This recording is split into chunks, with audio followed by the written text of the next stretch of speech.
సంపద 6 మంది కుమారులు నాకు కలిగి ఉన్నారు. అవునవును. అయినా 6 మందికి పెళ్లి చేయగా అవును 6 మంది కోడాల సంపద కూడా కలిగి ఉన్నది. 6 మంది కోడాళ్ళు.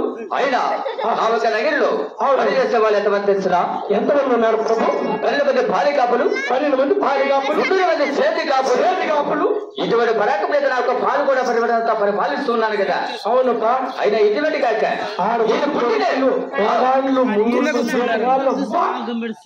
ఏం బయటలో ఉన్నారు సొమ్మె?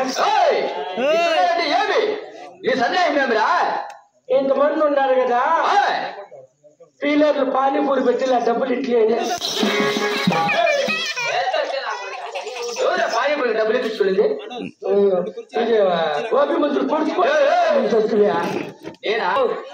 ఇంకేమంటే ఏమిరా? మాకేమన్నది?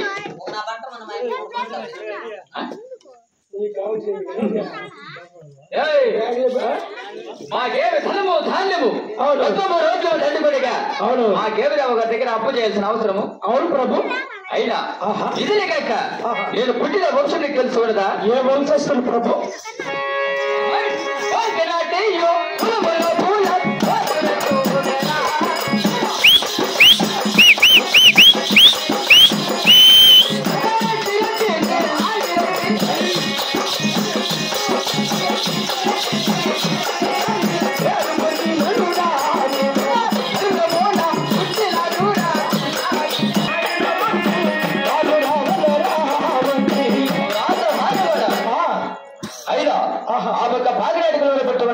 అవును ఒక హెడ్ అంటున్నారు. అవునవును. ఆ ఒక హెడ్ రెడ్డి సాగినట్లుగా పేరు ప్రకాంతి కలుస్తున్నాను కదా. అవును ప్రభు.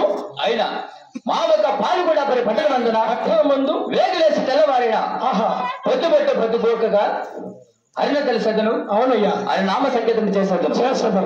ఎవరైనా ఒక పాలు కూడా పట్టుకుని ఒక చోట వచ్చినా జంగం వచ్చినా నా ఒక పాలు కూడా పట్టుకు రావాలంటే గోవింద నారాయణ నా ఒక పాలు కూడా పట్టుకోవడానికి ప్రవేశించవలను. అవునవునయ్యా.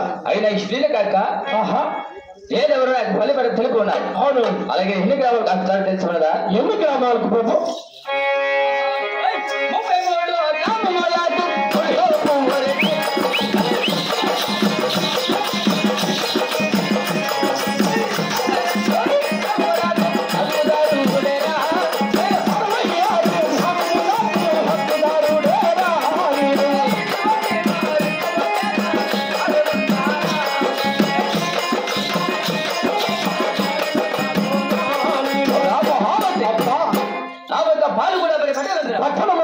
30 గ్రాములకు సోపరెడ్డి, అమరుదారుడై నా ఒక పాలు కూడా పరిపాలిస్తున్నాను. అవునయ్యా.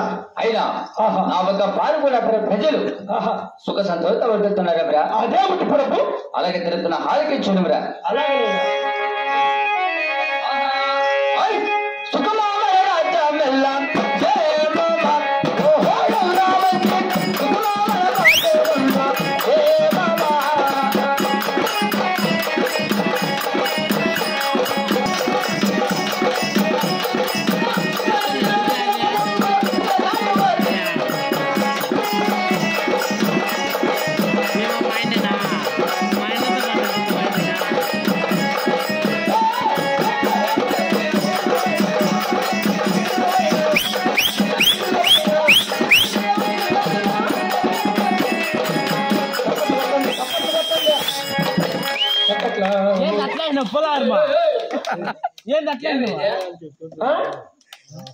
అంటే మొన్న నేను సంక్రాంతి పొద్దు మా ఊర్లో లేను బా. మీ ఊళ్ళో నువ్వే గంగితం వేసేస్తావు.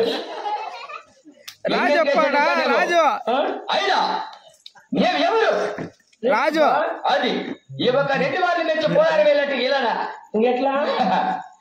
ఈ ఒక రెడ్డి వాళ్ళు మెచ్చి పోలారం వెళ్ళట్టే పోలారం తీసి మెడకేమిరా ఉన్నికి ఉన్ని అంటే నువ్వు చెప్పినట్లా కాదు వేసేసి ఉన్ని తీసి మెడకే వాయ్ ఎప్పుడు గెలుపుకుంటూ ఉంటాను అట్లా